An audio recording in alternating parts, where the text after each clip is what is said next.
நெட்ல டைப்பிங் படிச்சா டெக்னிக்கலா முன்னேறலாம். எக்கச்சக்க கம்ப்யூட்டர் கோர்சஸ், எக்ஸலென்ட் ஃபேக்கல்டிஸ். இது மட்டுமா, spoken English, academic project guidance, personality development, internet cafe, computer sales. வணக்கம்.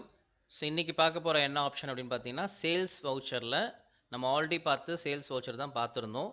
ஸோ அதில் வந்து பார்த்தீங்கன்னா அக்கௌண்டிங் மோட் பார்த்துருந்தோம். ஸோ அக்கௌண்டிங் மோடுன்றது நீங்கள் பார்த்துருப்பீங்க. நேற்று முதல்ல அமௌண்ட்டை போட்டுட்டு அதுக்கப்புறம் டெபிட் கிரெடிட் யூஸ் பண்ணி போட்டிருப்பீங்க. இதுதான் அக்கௌண்டிங் மோட். சேல்ஸ்லேயே 2 டைப் ஆஃப் சேல்ஸ் இருக்குது. ஒன்று வந்து கேஷ் சேல்ஸ் இருக்குது, கிரெடிட் சேல்ஸ் இருக்குது. இப்போதைக்கு கரண்ட்டாக நம்ம பார்க்குறது கேஷ் சேல்ஸ் தான் பார்க்குறோம். கிரெடிட் சேல்ஸ் இன்னமும் வரல. ஸோ அது வரும்போது உங்களுக்கு அந்த கிளாஸில் எடுக்கிறேன். ஸோ இப்போது இன்வாய்ஸ் மோட் அப்படின்றத பார்க்கறதுக்கு முன்னாடி வாட் இஸ் இன்வாய்ஸ்? முதல்ல இன்வாய்ஸ்னா என்ன? Invoice is nothing but a bill. ஒரு பில்லை தான் என்ன சொல்லுவாங்கன்னா இன்வாய்ஸ் அப்படின்னு சொல்லுவாங்க. இப்போ நான் ஆல்ரெடி சொல்லியிருக்கேன், நீங்கள் வெளியில் போகிறீங்கன்னா போய் பில் கொஞ்சம் கலெக்ட் பண்ணுங்கள் அப்படின்ட்டு. ஏன்னா இப்போ அக்கௌண்ட்ஸ் டேலி அப்படின்ற நம்ம என்ட்ரிலாம் போடுறதுனால நமக்கு வெளியில் போய் பார்க்கும்போது நமக்கு ஒரு சில பில்லாம் பார்க்கும்போது ஒரு ஐடியா கிடைக்கும். எக்ஸாம்பிள், இப்போ பெட்ரோல் பங்க் போகிறீங்கன்னா கேஷ் பில்னு போட்டிருக்கோம். அப்புறம் வந்து பார்த்தீங்கன்னா உங்களுக்கு இன்வாய்ஸ்ன்னு போட்டிருப்பாங்க, கேஷ் மெமோன்னு போட்டிருப்பாங்க, டெலிவரி சலான்னு போட்டிருப்பாங்க. இப்போ நீங்கள் ஒரு மெடிக்கல் ஷாப்லாம் போயிட்டு எடுத்தீங்கன்னா அது டெலிவரி சலான்னு போட்டிருப்பாங்க. அது வந்து ஒரு இடத்துக்கு ஏற்ற மாதிரி சேஞ்ச் ஆகும். இப்போ ஒரு சேல்ஸ் பண்ணுறீங்க அப்படின்னு சொன்னால் முதல்ல டெலிவரி போட்டுட்டு அதுக்கப்புறம் முடியும் போது தான் சேல்ஸ் பில் போட்டு கொடுப்பாங்க. இந்த மாதிரிலாம் நிறைய பில்ஸ் வந்து நிறைய வேரியேஷன்ஸ் இருக்கும். அப்போ நீங்கள் நிறைய பில் கலெக்ட் பண்ண ஒரு இடத்துலையும் எப்படி யூஸ் பண்ணுறாங்க தெரியும். ஒரு பைக் ஷோரூமில் எப்படி யூஸ் பண்ணுறாங்க தெரியும், ஒரு சூப்பர் மார்க்கெட்டில் எப்படி யூஸ் பண்ணுறாங்க தெரியும், ஒரு பெட்ரோல் பங்க்கில் எப்படி யூஸ் பண்ணுறாங்க தெரியும். அந்த மாதிரிலாம் நீங்கள் பில் கலெக்ட் பண்ணி வச்சுங்க. அப்போ தான் நீங்கள் இங்கே ஒர்க் பண்ணி பார்க்குறதுக்கு ரொம்ப ஈஸியாக இருக்கும். சரி, ஓகே, ஃபைன். இப்போது இது மட்டும் இல்லாமல் என்ன பண்ணுறாங்கன்னா, இதை முதல்ல ஆக்டிவேட் பண்ணணும். நீங்கள் சேல்ஸில் அக்கௌண்டிங் மோட் போடும்போது உங்களுக்கு எதுவும் ஆக்டிவேஷன்லாம் எதுவும் நடக்கல. ஜஸ்ட்டு அப்படியே ஜென்ரலாக நீங்கள் ஒர்க் பண்ணியிருந்தீங்க, அவ்வளோதான். ஆனால் சேல்ஸ் இன்வாய்ஸிங்கில் போடும்போது கண்டிப்பாக நீங்கள் ஆக்டிவேட் பண்ணணும். எப்படி ஆக்டிவேட் பண்ணணுன்றதை நான் இப்போ நான் உங்களுக்கு சொல்கிறேன்.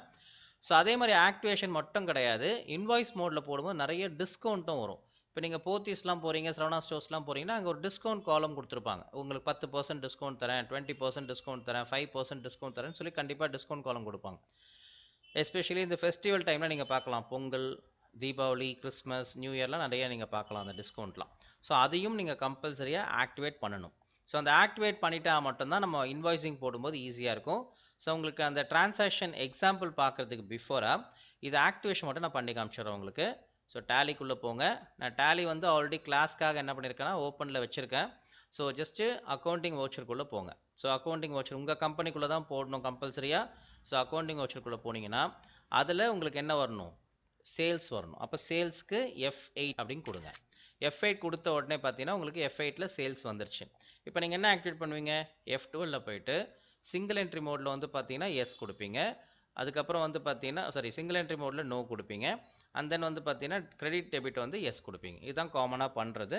ஸோ இப்போதைக்கு நம்ம பண்ண போகிறது என்ன அப்படின்னு சொல்லி பார்த்தீங்கன்னா இன்வாய்ஸ் மோடு தான் வரப்போகிறோம். அப்போது சேல்ஸ் போடும்போது நீங்கள் என்ன பண்ணணும் அப்படின்னு சொன்னால் அதெல்லாம் ஆக்டிவேட் பண்ணணும் அவசியம் கிடையாது. F12ன்ற ஆப்ஷனுக்குள்ளே நீங்கள் போகணுன்னு அவசியமே கிடையாது. ஓகேங்களா? சரி, இப்போ என்ன சார் பண்ணும்? நான் முதல்ல என்ன பண்ணேன், இன்வாய்ஸ் அப்படின்ற மோடை நான் ஆக்டிவேட் பண்ண போகிறேன். F8 சேல்ஸில் வந்துட்டீங்க, ஆனால் இன்வாய்ஸ்ன்ற மோடை நான் ஆக்டிவேட் பண்ண போகிறேன். அப்போ F11ல் போனீங்கன்னா உங்களுக்கு ஆல்ரெடி அக்கௌண்ட்ஸ்ன்னு இருக்கும், இன்வென்ட்ரின்னு போட்டிருக்கும். ஸோ அக்கௌண்ட்ஸ்ன்றது இது காமனாக நீங்கள் ஃபஸ்ட்டு அந்த ஓப்பனிங் பேலன்ஸ் போடும்போது நீங்கள் ஆக்டிவேட் பண்ணிப்பீங்க. இப்போ என்ன பண்ணுங்கள், F2 கொடுங்க. F2 கொடுத்தா இன்வென்ட்ரி அப்படின்னு சொல்லுவாங்க. அப்போ இன்வென்ட்ரிக்குள்ளே வந்தீங்கன்னா நிறைய மாறி இருக்கும். ஜென்ரல், ஸ்டோரேஜ் எல்லாம் சேஞ்ச் ஆகிருக்கும். மோஸ்ட்லி இன்வென்ட்ரி சம்மந்தப்பட்ட ஃபீச்சர்ஸ் எல்லாம் வந்திருக்கும். அதில் ரைட் சைடில் இன்வாய்ஸிங்கில் பாருங்கள், அப்படியே என்ட்ரு பண்ணிகிட்டே வாங்க. என்ட்ரு பண்ணிட்டே வந்தீங்கன்னா அலோ இன்வாய்ஸிங் ஒரு ஆப்ஷன் இருக்குங்களா, இதை எஸ் கொடுங்க. இந்த வெறும் அலோ இன்வாய்ஸிங் அப்படின்றது என்னென்னா சேல்ஸ். ஆனால் பர்ச்சேஸ்க்கு என்டர் பர்ச்சேசஸ் இன் இன்வாய்ஸ் ஃபார்மேட் தனியாக கொடுத்துருப்பாங்க. ஆனால் அலோ இன்வாய்ஸிங்கிறது டிஃபால்ட்டாக அதுக்கு அது வந்து சேல்ஸோட இன்வாய்ஸிங் தான் அலோ இன்வாய்ஸிங் சொல்லுவாங்க. பர்ச்சேஸ்க்கு பர்ச்சேஸ் நேம் கொடுத்துருப்பாங்க, ஆனால் சேல்ஸ்க்கு கொடுக்க மாட்டாங்க. அலோ இன்வாய்ஸிங்னால அது என்னது? சேல்ஸ் தான். அது எஸ் கொடுத்துருங்க. எஸ் கொடுத்து முடிச்சுட்டு அப்படியே என்ட்ரு பண்ணிட்டே வந்தீங்கன்னா நான் ஆல்ரெடி உங்களுக்கு சொல்லியிருக்கேன் செப்பரேட் டிஸ்கவுண்ட் காலம்ஸ் ஆன் இன்வாய்ஸஸ்ன்னு சொல்லியிருக்கேன். நீங்கள் பர்ச்சேஸை இப்போயே போகிறதாலும் போட்டுடலாம், இல்லை பொறுமையாக நீங்கள் அதில் வரும்போது அதை ஆக்டிவேட் பண்ணி யூஸ் பண்ணுங்க. அப்போ தான் உங்களுக்கு ஈஸியாக இருக்கும் அது. ஸோ இப்போ செப்பரேட் காலம் டிஸ்கவுண்ட் காலம் ஆன் இன்வாய்ஸஸ் போட்டிருக்கு. நான் உங்களுக்கு சொன்ன பார்த்தீங்களா, டிஸ்கவுண்ட்லாம் தேவைன்னா யூஸ் பண்ணுறதுக்கு, அதுதான் இந்த டிஸ்கவுண்ட் காலம் கொடுக்குறது. எஸ் அப்படின்னு கொடுத்துருங்க. கொடுத்து முடிச்சுட்டு சேவ் பண்ணுங்க. ஸோ சேவ் பண்ணி கம்ப்ளீட் பண்ணதுக்கப்புறம் உங்களோட நார்மல் இதுக்கு வந்துடும், சேல்ஸ்க்கு வந்துடும். ஸோ இதுக்கு இங்கே வந்ததுக்கப்புறம் என்ன பண்ணுங்க அப்படின்னு சொன்னால் இந்த ஸ்க்ரீனில் இருந்து கண்ட்ரோல் V அப்படின்னு கொடுக்கணும். அப்படி சப்போஸ் கண்ட்ரோல் V கொடுக்கறதுக்கு விருப்பம் இல்லைன்னா இங்கே பாருங்கள், ஆஸ் இன்வாய்ஸ்ன்னு போட்டிருக்குங்களா, இதை கொடுத்துக்கலாம். ஷார்ட்கட் கீ கொடுத்தா தான் எப்பவுமே டேலியில் பெஸ்ட்டு. அப்படி ஷார்ட்கட் கீ உங்களுக்கு ஞாபகம் இல்லைனா ரைட் சைடில் இந்த ஆப்ஷன்லேயே பாருங்கள், ஆஸ் இன்வாய்ஸ்ன்னு போட்டிருக்கோம். நான் ஆல்ரெடி சொல்லியிருக்கேன், சிங்கிள் லைன் இருந்ததுன்னா அது பேர் வந்து ஆல்ட்டு, இதுவே டபுள் லைன் இருந்ததுன்னா அது வந்து கண்ட்ரோல் அப்படின்னு சொல்லுவாங்க. அங்கே கண்ட்ரோல்னு எழுத மாட்டாங்க. டேலி பொறுத்த வரைக்கும் டபுள் லைன் டினோட்ஸ் என்னது control, single line denotes alt அப்படின்னு சொல்லுவாங்க. இப்போ என்ன பண்ணுறேன், கண்ட்ரோல் கொடுத்து வி கொடுக்குறேன், இல்லைனா ஆஸ் இன்வாய்ஸ்ன்னு போய் கிளிக் பண்ணுறேன். கொடுத்த உடனே பார்த்தீங்கன்னா இந்த ஸ்க்ரீன் வந்துடும். ஸோ இந்த ஸ்க்ரீன் வந்ததுக்கப்புறம் தான் நீங்கள் என்ட்ரி போட போகிறீங்க. இப்போ நான் உங்களுக்கு அந்த எக்ஸாம்பிள் சம் காமிக்கிறேன் பாருங்கள். இதான் எக்ஸாம்பிள் சம், பேஜ் நம்பர் 146. 146ல் பாருங்கள் என்ன கொடுத்துருக்காங்கன்னா, sales invoice mode. As usual நீங்கள் F8 கொடுத்து ஒர்க் பண்ணிட்டீங்க. அதுக்கப்புறம் கண்ட்ரோல் வீக் கொடுக்கணும். இந்த கண்ட்ரோல் வீக் கொடுத்தா மட்டும் வருமா சார்னா வராது. நீங்கள் இன்வாய்ஸ் மோடை ஆக்டிவேட் பண்ணதுக்கு அப்புறம் தான் இங்கே வரும். F11 ஃபீச்சர்ஸில் போயிட்டு இன்வாய்ஸ் மோடை ஆக்டிவேஷன் பண்ணினோம், அதுக்கப்புறம் தான் வரும். சரி, எக்ஸாம்பிள் என்ன கொடுத்துருக்காங்கன்னு பாருங்கள். On 2/8/2006 5 numbers of TVS Epson printers worth rupees 8,500 each were sold from main location. சரி, நான் ஆல்ரெடி உங்களுக்கு சொல்லியிருக்கேன், ஒரு டிரான்சாக்ஷனும் பார்த்தோன்னே அது எப்படி கண்டுபிடிப்பீங்க அப்படின்னா, அதில் வந்து பார்த்தீங்கன்னா பெய்ட்னா பேமெண்ட்டுன்னு தெரியும், ரிசீவ்ட்னா ரிசிப்ட்னு தெரியும். அந்த மாதிரி நான் உங்களுக்கு என்ன சொல்லியிருக்கேன், சோல்டுன்னு சொன்னாங்கன்னா அது என்னது சேல்ஸ். சோல்டுன்னு ஒரு வேர்டு வந்துச்சுன்னா அது பேர் என்ன சொல்லுவாங்க, சேல்ஸ் வவுச்சர். நம்ம தெரிஞ்சு வச்சு. சரி, அப்போ சோல்டுன்றது சேல்ஸ் வவுச்சர்னு தெரிஞ்சாலும் நம்ம ஆல்ரெடி அதில் 2 மோட் இருக்குல்ல, ஒன்று அக்கௌண்டிங் மோட் இருக்குது, இன்னொன்று வந்து இன்வாய்ஸ் மோட் இருக்குது. 2 மோட் இருக்குது சொன்னேன். அப்போ எப்படி சார் கண்டுபிடிக்கிறது, சோல்டுன்றது சேல்ஸ் ஓகே ஃபைன், ஆனால் வந்து அக்கௌண்டிங் மோடா இன்வாய்ஸ் மோடா எப்படி சார் தெரிஞ்சுக்கலாம் அப்படின்னா, உங்களுக்கு அக்கௌண்டிங் மோட்னா அதில் நேம் அப்படின்றது சம்மந்தப்பட்டு வரவே வராது. எந்த இடத்துலையும் அக்கௌண்டிங் மோடில் நேமே இருக்காது, வெறும் சேல்ஸு கேஷ் மட்டும்தான் இருக்கும், வேறு எதுவுமே இருக்காது. ஆனால் இன்வாய்ஸ் மோடில் பாருங்கள், M/S ABCNCO டெக்நெட் விஜயகுமார் எந்த நேம், அந்த நேம் பேஸ் பண்ணி வந்ததுன்னா அது கண்டிப்பாக என்ன சொல்லுவாங்க, இன்வாய்ஸ் மோட் அப்படின்ற இன்ஃபர்மேஷன் தெரிஞ்சுக்கலாம். அப்போ சோல்டுனா சேல்ஸுன்னு தெரியும், ஆனால் அந்த நேம் இருந்ததுன்னா அந்த நேம்க்கு வந்து பார்த்தீங்க அப்படின்னு சொன்னால் அது வந்து இன்வாய்ஸ் மோடுன்னு தெரிஞ்சுக்கலாம். சப்போஸ் இந்த நேமே கொடுக்கலாம், நீங்கள் எந்த மோடில் போட்டிருப்பீங்கன்னா வழக்கமாக போடுற அந்த அக்கௌண்டிங் மோடில் தான் போட்டிருப்பீங்க. ஓகேங்களா? அப்போ அந்த நேமை வச்சு சோல்டுன்றதை வச்சு சேல்ஸோட வவுச்சர் ப்ளஸ் நேமை வச்சு நீங்கள் என்ன பண்ணலாம், இன்வாய்ஸ் மோடுன்னு தெரிஞ்சுக்கலாம். உங்களோட டிரான்சாக்ஷன் எல்லாத்துலேயும் நேம் கொடுத்துருப்பாங்க, நேம் தான் இன்வாய்ஸ் மோடு. ஓகேங்களா? சரி, இப்போ என்ன பண்ணியிருக்காங்கன்னா 8,500 ரூபா ஒரு பிரிண்டரோட விலை ஈச்சுன்னு போட்டிருக்காங்க. அப்போ ஒரு பிரிண்டரோட விலை வந்து 8,500 ரூபா, 5 நம்பர் விற்றுருக்காங்க. அப்போ 5 நம்பர் சோல்ட் பண்ணதுனால எவ்வளோ வரும்னா 42,500 ருபீஸ் ஒரு மொத்தமாக அந்த காஸ்ட், எதுக்கு, பிரிண்டருக்கு மட்டும். அப்போ நான் ஆல்ரெடி உங்களுக்கு சொன்ன மாதிரி சேல்ஸில் ஒன்று மட்டும் தான் விற்பாங்களா, கண்டிப்பாக கிடையாது. இப்போ நீங்கள் ஒரு கடைக்கு போகிறீங்க, ஒரே ஒரு பொருளை மட்டும் போய் வாங்குறீங்க. இப்போ ஒரு மளிகை கடைக்கே போகிறீங்கன்னா கூட அரிசி வாங்குவீங்க, பிஸ்கெட் வாங்குவீங்க, பருப்பு வாங்குவீங்க, நிறைய வாங்கிட்டு இருப்பீங்க, ஒன்று மட்டும் வாங்க மாட்டீங்க. அதே தான் இங்கேயும். ஸோ அப்போ டிவிஎஸ் எப்சன் பிரிண்டர்னு போனால் அது ஒன்று மட்டும் நான் விற்கலை, அதோடு சேர்த்து என்ன விற்கிறேன், 10 லாஜிடெக் மவுஸையும் விற்கிறேன். ஆனால் அதோட விலை ஒரு பிரிண்ட் மவுஸோட விலை எவ்வளோனா 310 ரூபா. யாருக்கு விற்கிறேன், ஈச் டு M/S ABCNCOன்னு கொடுத்துருக்காங்க.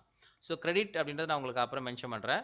ஸோ இப்போ இதான் வந்து அவங்களோட டிரான்சாக்ஷன். சரி, இது மட்டும் ஸ்டாப் ஆயிடுச்சா சார், கண்டிப்பாக கிடையாது. Company decided to give discount of 10% அப்படின்னு கொடுத்துருக்காங்க. ஆன் டிவிஎஸ் பிரிண்டர்ஸ் மட்டும் தான் சொல்லியிருக்காங்க.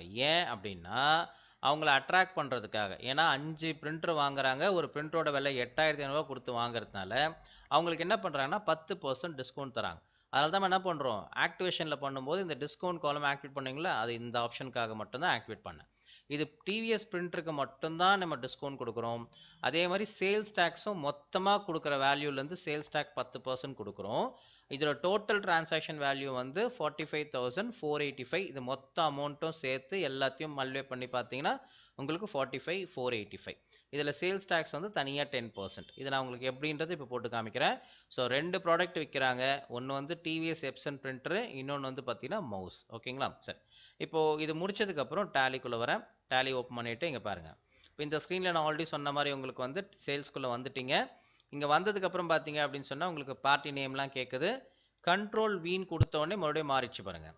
மறுபடியும் கண்ட்ரோல் வி கொடுத்தா சேஞ்ச் ஆகிடும், திரும்பியும் கண்ட்ரோல் வி கொடுத்தா சேஞ்ச் ஆகிடும்.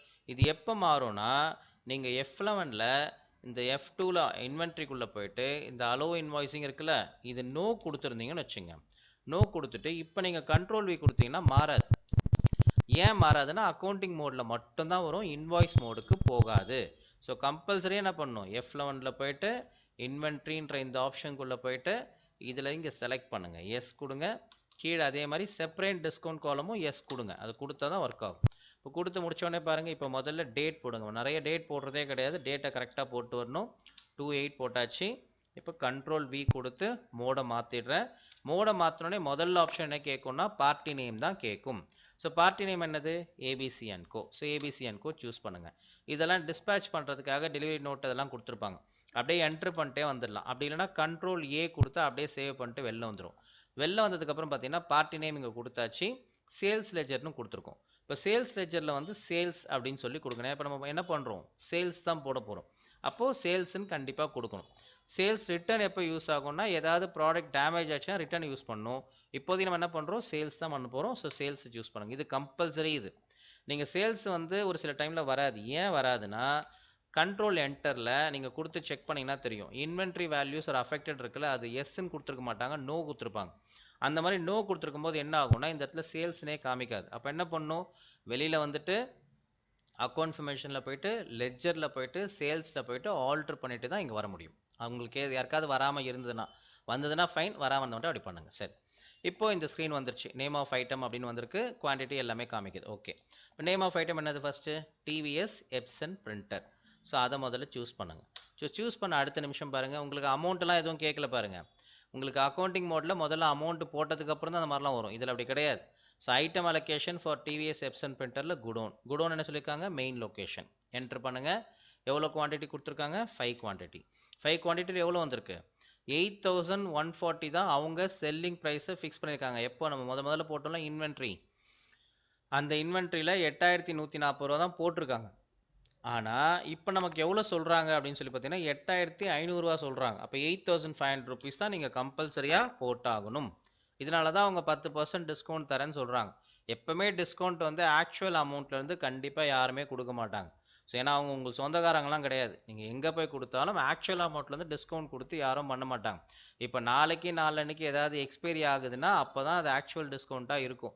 ஏன்னா அவங்களுக்கு 2 நாள் கழிச்சு அது வேஸ்ட்டு. ஸோ வேஸ்ட்டான பொருளை அவங்களுக்கு திரும்பி விற்க முடியாது. அதனால் என்ன பண்ணுவாங்கன்னா, அன்னைக்கு மட்டும் வாங்கினீங்கன்னா ஒரு ஆஃபர், 1 டே ஆஃபர்னு கொடுப்பாங்க.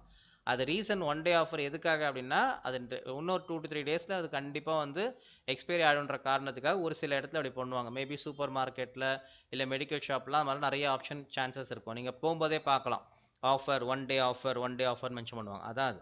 ஸோ நார்மலாக பார்த்தீங்கன்னா யாரும் டிஸ்கவுண்ட் கொடுக்க மாட்டாங்க.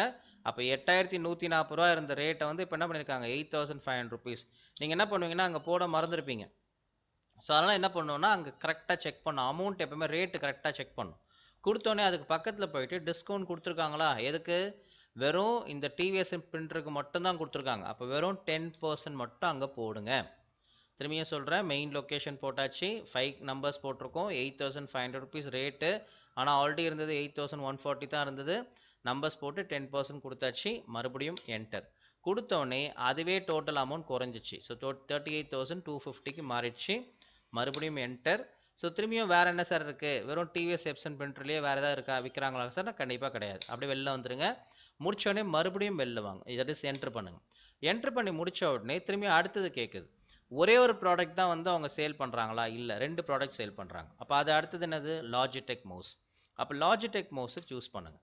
திரும்பியும் குடோன் கேட்குது. மறுபடியும் அதே மெயின் லொக்கேஷன் தான். அவங்க எந்த குடோன்னு மென்ஷன் பண்ணலன்னா கண்டிப்பாக என்னவாக இருக்கும், மெயின் லொக்கேஷனாக தான் இருக்கும். எவ்வளோ குவான்டிட்டி, 10 குவான்டிட்டி. இது பாருங்கள், டிஸ்கவுண்ட்டும் தரலை, அதே ரேட் போட்டிருக்காங்களா, 310 தானே சேல்ஸ் பண்ணியிருக்காங்க. அந்த செல்லிங் ரேட் என்னவோ அந்த செல்லிங் ப்ரைஸை அப்படியே போட்டிருக்காங்க. இதுக்கு டிஸ்கவுண்ட் கிடையாது. அப்படியே என்ட்ரு பண்ணிட்டு வெளில வந்துடுங்க. ஸோ வெளில வந்ததுக்கப்புறம் நெக்ஸ்ட்டு இந்த 2 ப்ராடக்ட் முடிஞ்சதுக்கப்புறம் வேறு என்ன சார் பண்ணணும் அப்படின்னு சொல்லி பார்த்தீங்கன்னா, கம்பல்சரியாக இதுக்கு 10% வந்து சேல்ஸ் டேக்ஸ் போடணும். அப்போ சேல்ஸ் டேக்ஸ் போடும்போது நீங்கள் திரும்பி என்ட்ரு பண்ணிங்கன்னா நேம் ஆஃப் ஐட்டம் தானே காமிக்குது. இப்போ நீங்கள் என்ட்ரு பண்ணி 10 ப்ராடக்ட், இப்போ எக்ஸாம்பிள் வந்து இப்போ ஒரு ஷர்ட் வாங்குறீங்க, அப்புறம் வந்து பார்த்தீங்கன்னா ஒரு சுடிதார் வாங்குறீங்க, அந்த ஒரு saree வாங்குறீங்க, பெல்ட் வாங்குறீங்க. ஸோ எல்லாமே உங்களுக்கு என்னது, நேம் ஆஃப் ஐட்டம்னு வந்துட்டே இருக்கும் ஃபுல்லாக. கடைசியாக முடிச்சுட்டு இந்த அமௌண்ட் இருக்குல்ல, இந்த அமௌண்ட்டை முடிச்சுட்டு மறுபடியும் என்ட்ரு பண்ணுங்கள். 2 ப்ராடக்ட் போட்டுட்டீங்க. என்ட்ரு பண்ணால் அமௌண்ட்டுக்கு கீழே ஒரு பாக்ஸ் வரும். இதுதான் வந்து பார்த்தீங்கன்னா சேல்ஸ் டேக்ஸ் போடுறதுக்கான பிளேஸ். இங்கே இருக்கும்போது சேல்ஸ் டேக்ஸ் காமிக்கவே காமிக்காது. ஆனால் அமௌண்ட்டு போட்டு எல்லாம் க்ளோஸ் ஆனதுக்கப்புறம் என்ட்ரு பண்ணிங்கன்னா உங்களுக்கு ஒரு ஆப்ஷன் வரும். இப்போ நீங்கள் ஸ்பேஸ் பார் கொடுத்து பாருங்கள், நம்ம போட்ட அந்த அக்கௌண்ட்ஸ் இருக்குது பாருங்கள், இதெல்லாம் வந்திருக்கு பார்த்தீங்களா?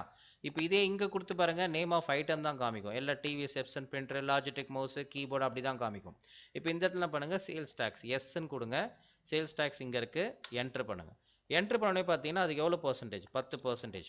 ஆக்சுவலாக டிஸ்கவுண்ட்டுக்கு நேராக வராது, ரேட்டுக்கு நேராக தான் வரும். நீங்கள் போய்ட்டு இங்கே ட்ரை பண்ணாதீங்க, இங்கே என்ட்ரு பண்ணிங்கன்னா ஒன்றுமே வராது. ரேட்டுக்கு நேராக தான் 10ன்னு போட்டிருக்கோம். வெறும் 10 மட்டும் போட்டு என்ட்ரு பண்ணுங்கள். அதுவே 4135 அதுவே போட்டுரும். எவ்வளோக்கு? டோட்டல் அமௌண்ட்டுக்கு 41,350 ரூபாய்க்கு 10% சேல்ஸ் டேக்ஸு 4,135 ரூபா. இதை தான் இப்போ ஜிஎஸ்டின்னு போடுறோம். ஸோ 4,135 ரூபா போட்டால் மொத்த அமௌண்ட் எவ்வளோ கிடைக்குது? 45,485. அதுதான் அவங்க போட்டிருக்காங்க பேஜ் நம்பர் 146ல். Total transaction value will be rupees 45,485 அவங்களே சொல்லிட்டாங்க. சொல்லிட்டு அதுக்கப்புறம் பாருங்கள் என்ட்ரு பண்ணுங்கள். ஸோ என்ட்ரு பண்ணிங்கன்னா மறுபடியும் என்ட்ரு பண்ணுங்கள். என்ட்ரு பண்ணும்போது இங்கே பார்த்தீங்க அப்படின்னு சொன்னால் இது ஒரு 5 நம்பர்ஸ் குவான்டிட்டி, இது ஒரு 10 நம்பர்ஸ் குவான்டிட்டி. டோட்டலாக 50 நம்பர்ஸ் நீங்கள் காமிக்கும். முடியும் போது டோட்டல் வேல்யூ காமிக்கும். ஸோ ஃபினிஷ் பண்ணி சேவ் பண்ணுமான்னு கேட்குது. ஸோ எஸ் அப்படின்னு கொடுத்துருங்க. ஸோ அவ்வளோதான். இதுதான் வந்து ஒரு சேல்ஸில் என்னது அப்படின்னு சொல்லி பார்த்தீங்கன்னா உங்களுக்கு வந்து இன்வாய்ஸ் மோடில் பண்ணக்கூடியது. ஸோ டிஸ்பிளேக்குள்ளே போங்க, டே புக்கில் போங்க, alt F2 space bar enter. Alt Fன்னு கொடுத்தா டீட்டெயிலாக பார்த்துக்கலாம். இதில் F4ல் போய் கொடுத்தீங்கன்னா வெறும் சேல்ஸ் மட்டும் பார்த்துக்க முடியும். சேல்ஸ்லேயே ஆல்ரெடி 2 சேல்ஸ் போட்டிருக்கோம். என்னென்ன போட்டிருக்கோம்? ஒன்று அக்கௌண்டிங் மோடில் 2 போட்டிருக்கோம்ல, அது வந்துடும். அது கீழே பார்த்தீங்கன்னா இன்வாய்ஸ் மோடு. இன்வாய்ஸ் மோடு தனியாக பார்க்க முடியாது, சேல்ஸ் மட்டும் தான் பார்க்க முடியும். ஓகேங்களா? சேல்ஸு ஃபுல்லாக வரும், அவ்வளோதான். நம்ம லாஸ்ட்டாக இப்போ போட்ட என்ட்ரி இது. மறுபடியும் என்ட்ரு பண்ணி உள்ளே போனால் நீங்கள் திரும்பி சேஞ்சஸ் பண்ணதெல்லாம் நீங்கள் பார்த்துக்க முடியும். ஸோ இதுதான் வந்து உங்களுக்கு டேலியில் சேல்ஸ் போடும்போது இன்வாய்ஸ் மோடில் போடுற ப்ரொசீஜர். ஸோ பேஜ் நம்பர் 148ல் உங்களுக்கே தெரியும், அங்கேயே கொடுத்துருக்காங்க பாருங்கள், அதை எடுத்து கொஞ்சம் பாருங்கள். 148ல் 1/7/2006 சோல்டு ஹெச்பி லேசர் அதே மாதிரி தான் சோல்ட் பண்ணியிருக்காங்க. 10,900 rupees சோல்ட் பண்ணியிருக்காங்க. யாருக்கு? M/S ABC & Coக்கு சோல்ட் பண்ணியிருக்காங்க. அடுத்த என்ட்ரி பார்த்தீங்க அப்படின்னு சொன்னால் பேஜ் நம்பர் 149ல் சோல்டு சாம்சங் மானிட்டர் வந்து 15 இன்ச்சு 3 நம்பர்ஸு இப்போ மெயின் லொக்கேஷனுக்கு 5,200 rupees ABC & Coக்கு பண்ணியிருக்காங்க. ஸோ இதெல்லாம் வந்து வெறும் ஒரே ஒரு ஐட்டம் மட்டும்தான். ஸோ இப்போ நீங்கள் அந்த எக்ஸாம்பிள் சம்மில் தான் பார்த்தீங்கன்னா உங்களுக்கு வந்து பிரிண்டரும் பண்ணியிருந்தாங்க, ப்ளஸ் வந்து மவுஸும் பண்ணியிருந்தாங்க. இதெல்லாம் சிம்பிள். இதில் சேல்ஸ் டேக்ஸும் கொடுக்கல. எக்ஸைஸ் சம்மில் சேல்ஸ் டேக்ஸும் கொடுக்கல, ஜஸ்ட் உங்களுக்கு வந்து டிஸ்கவுண்ட்டும் கொடுக்கல. வெறும் அந்த அமௌண்ட்டை மட்டும் என்ட்ரி பண்ணி அப்படியே போட்டுடலாம். ஸோ நீங்கள் ஆல்ரெடி போட்டிருப்பீங்கன்னு நினைக்கிறேன். ஸோ அதை நீங்களே இப்போ எக்ஸாம்பிள் சம் போட்டாலே உங்களுக்கு ஈஸியாக இருக்கும். ஸோ அதை நான் போட்டு காமிக்கிறதுனால ஒரு என்ட்ரி மட்டும் நான் போட்டு காமிக்கிறேன். என்னென்னா வவுச்சருக்குள்ளே போங்க, சேல்ஸில் சேம் அதே மாதிரி F2 டேட் கொடுங்க. அதில் வந்து பார்த்தீங்கன்னா 1/7 என்ட்ரு பண்ணுங்கள். பார்ட்டி நேம் கேட்குது, பார்ட்டி நேம் பார்த்தீங்கன்னா சேம் அதே மாதிரி ABC & Co. இதை அப்படியே கண்ட்ரோலே கொடுத்து சேவ் பண்ணுங்க. சேல்ஸ் கொடுத்து என்ட்ரு பண்ணுங்கள். நேம் ஆஃப் ஐட்டம் பார்த்தீங்கன்னா சேம், என்னது? HP laser 1010. குடோன் வந்து பார்த்தீங்க அப்படின்னு சொன்னால் என்ன குடோன்? ஈஸ்ட் ஜோன் குடோன் வந்து எடுக்கிறாங்க. மெயின் லொக்கேஷன் கிடையாது, ஈஸ்ட் ஜோன் குடோன். எவ்வளோ குவான்டிட்டி? 5 நம்பர்ஸ். எவ்வளோ ரேட்டு? 10,900. டிஸ்கவுண்ட்லாம் கிடையாது. அப்படியே என்ட்ரு பண்ணுங்கள். வேறு எதுவுமே கிடையாது. இதில் வந்து பார்த்தீங்கன்னா உங்களுக்கு டிஸ்கவுண்ட்டும் கிடையாது, பர்சன்டேஜும் கிடையாது, சேல்ஸ் டேக்ஸும் கிடையாது, எதுவுமே கிடையாது. ஜஸ்ட்டு கொடுத்து அப்படியே சேவ் பண்ணுங்க. ஸோ அவ்வளோதான். ஓகேங்களா? ஸோ இதுதான் வந்து உங்களுக்கு இதே மாதிரி அடுத்த என்ட்ரியும் சேம் அதே மாதிரி தான். Thank you. fully air conditioned 100% complete educational center. அதனால தான் ரிசல்ட்டும் 100%